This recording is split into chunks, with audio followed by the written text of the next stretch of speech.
This could fundamentally change how every piece of personal data is used forever. Wait, what are we talking about? Data use? Is this just another GDPR thing? No, this is way bigger than compliance. It involves generative AI models and their training datasets. Training data, so they're scraping everything out there?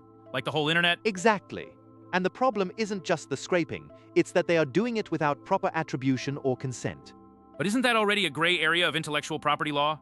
Companies always argue fair use. Right, but AI is changing the definition of use. We're talking about using copyrighted works as fuel for entirely new products. So if I write an article and some model uses it to generate a competing product, I have no recourse? Precisely.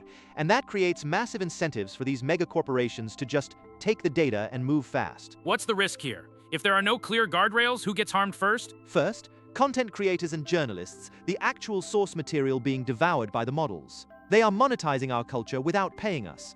But surely there must be a regulatory angle. The government has to step in somewhere. They are trying, but they're playing catch-up.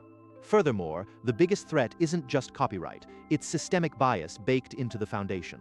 Bias how? If the data is scraped from the internet, shouldn't that reflect existing biases? Yes, but the models amplify those biases and then present them as objective truth.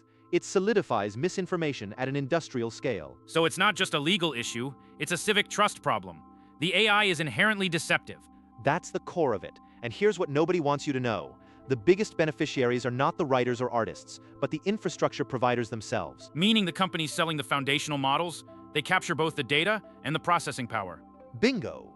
It's an unprecedented consolidation of digital power that bypasses traditional economic controls. What happens if a smaller player tries to challenge this ecosystem?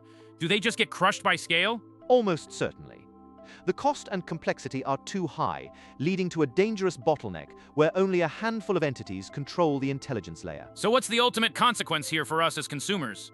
We risk living in an information environment that is technically seamless but structurally fragile, a perfect echo chamber built on stolen intellectual labor. And if we don't intervene, where do we go? We accelerate towards a technological reality where true personal autonomy and creative ownership are relegated to history.